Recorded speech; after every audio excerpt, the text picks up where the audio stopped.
Magandang hapon mga bata. Magsitayo ang lahat para sa ating panalangin. Amen.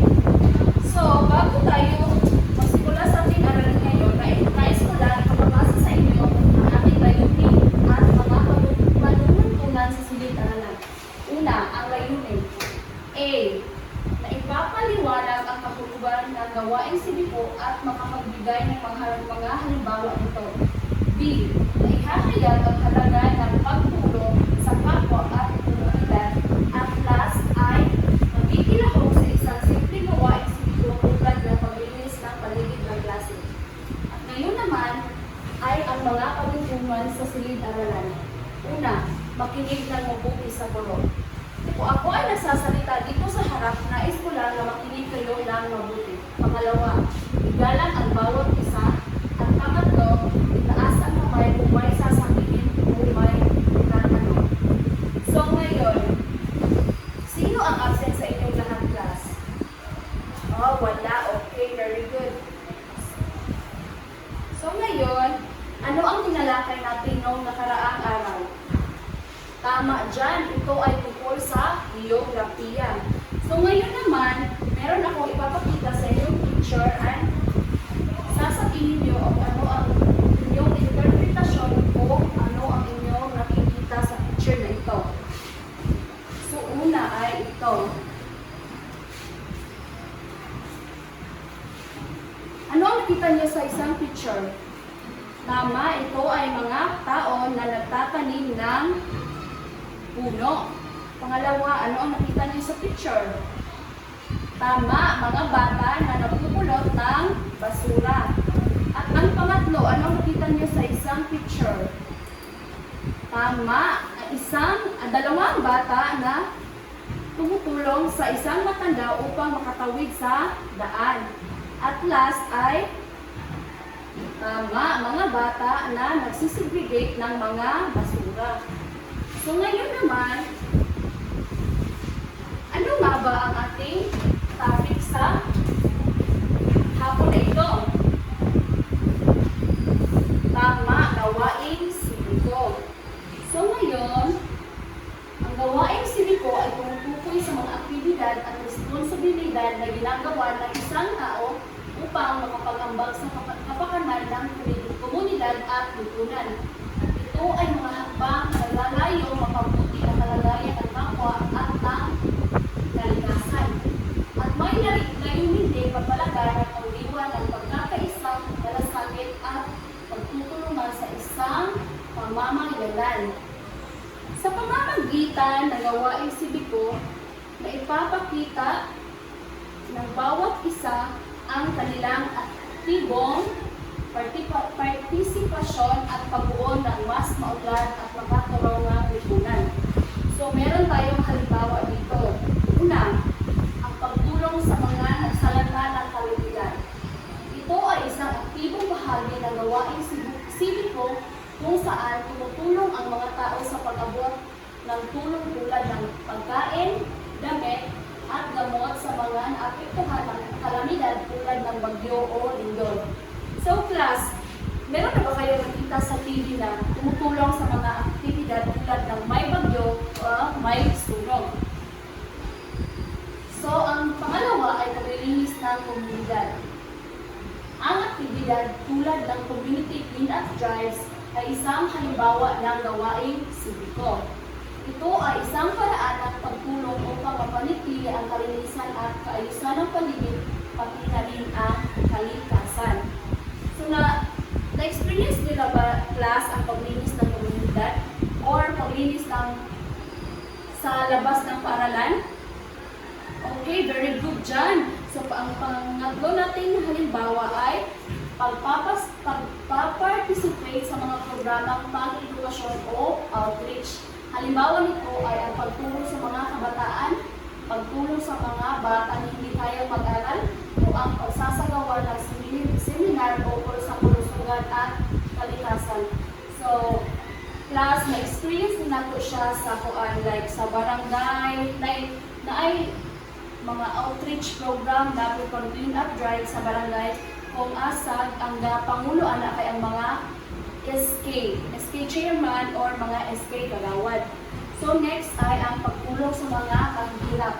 Maaaring magbigay ng donasyon o mag-organisa ng mga aktibidad tulad ng feeding programs, pamamahagi ng mga gamit at iba pa upang matulungan ang mga nangangailangan.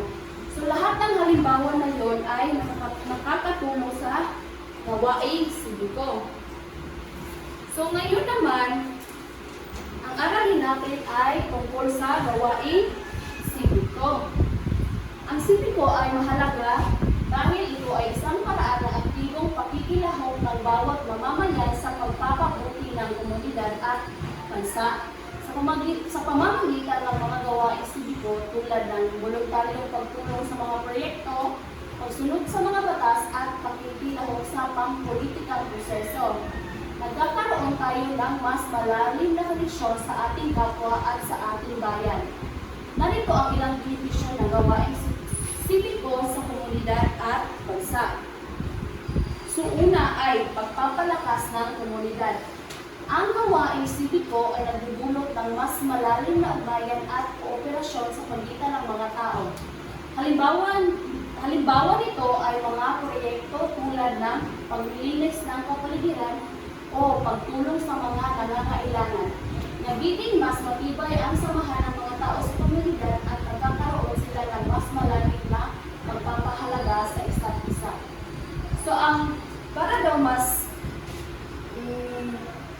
ligon ang usa ka komunidad, dapat daw nga na sila dapat buhaton para sa parihaan ng paglilinis ng kapaligiran, like clean up drive, like another example like feeding program o pagtulong sa mga mahihirap. Ang pangalawa naman ay pagpapabuti ng kalagayan ng lipunan. Sa pamamagitan ng gawaing sibiko, nakakatulong ang bawat isa sa pagsugpo ng suliranin ng lipunan tulad ng kahirapan, edukasyon at kalusugan. So, papabuti ng kalagayan ng lipunan, ang mga suliranin nito ay tulad ng kahirapan, edukasyon at kalusugan. So, ang aktibong paglahok sa mga programa ng gobyerno at ng NGO ay nakatulong upang masolusyonan ang isyu ng kinakaharap ng komunidad. At saka ang pagsuporta ng batas sa regulasyon. Ang paggawa ng mga hakbangin upang matiyak na ang mga batas ay nasusunod tulad ng pagpapahalaga sa kalikasan o pag-aalaga sa mga karapatang pantao ay nagpapakita ng malasakit at pananagutan sa lipunan. Ang ganitong mga gawain ay napapalaganap ng disiplina at pagpapahalaga sa mga pampublikong alintuntunin. So, ang pagsuporta daw ng batas at regulasyon ay isang aktibong pakikilahok sa mga programa tulad ng NGO at saka masolusyonan ang mga isyu ng mga kahirapan. At ang last ay ang pagpapalago ng empatiya at pagkakaisa. Class, pwede pakibasa lang nasa harap. Okay. Ang gawaing sibiko ay nagtuturo ng empatiya at pagkakaisa sa pagitan ng mga miyembro ng komunidad. Kapag ang bawat isa ay may malasakit sa kapwa at sa kabutihan ng lahat, lumalago ang espiritu ng bayanihan at pagtutulungan. So, kabantay mo class, kung na ay mga activities sa ato ang barangay o sa ato ang community, binigyan nato ang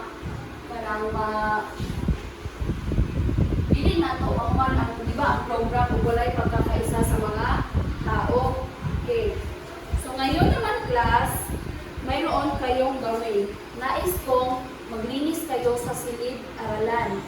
Dito sa inyong classroom. Nais ko lang na magpulot kayo ng basura at isibigay ito sa ating basurahan. Okay? Okay. Naintindihan ba natin ang klase natin ngayong hapon, class? Okay, very good. So ngayon naman, meron akong ibibigay na mga papel. Ang direksyon nito ay lagyan nyo lang ng check at kung ito ay tama. So una dito ay pagboto sa mga opisyal ng pamahalaan. Pangalawa, pagtulong sa pamimigay ng relief goods. Tama ba ito, class? Tama. At ang pang-tatlo, pagtitinda upang kumita. Tama ba ito, class? Tama. Ang pang-apat ay pagpapakain sa mga batang lansangan. Pang-lima, paglalaan ng oras sa bahay ampunan. At pang-anim ay pagtatanim sa mga gilid ng kalsada. Pang-pito, panunood ng sine. At pang-walo ay panlilibre sa barkada. So ngayon, class, ibibigay ko sa inyo ang aking inihandang answer sheet.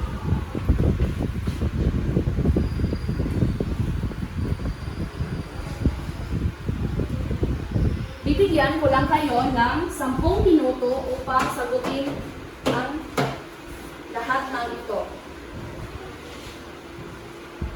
Okay, tapos na.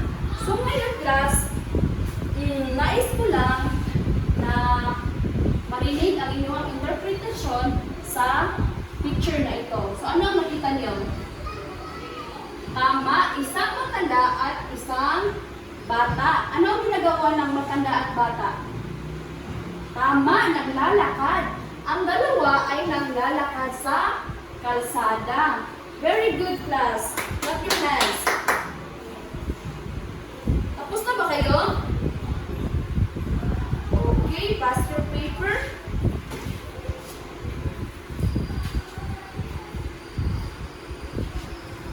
So, ngayon, class, meron kayong takdang aralin. Ang inyong takdang aralin ay gumawa kayo ng isang simpleng sanaysay tungkol sa isang gawaing sibiko na nais niyong gawin upang matulungan ang inyong komunidad. Ipaliwanag ito kung paano niyo ito ginawa hanggang 50 to 100 words. Okay? Okay. So ngayon, natapos na ang ating klase. Hanggang sa muli, class. Goodbye. Goodbye, class.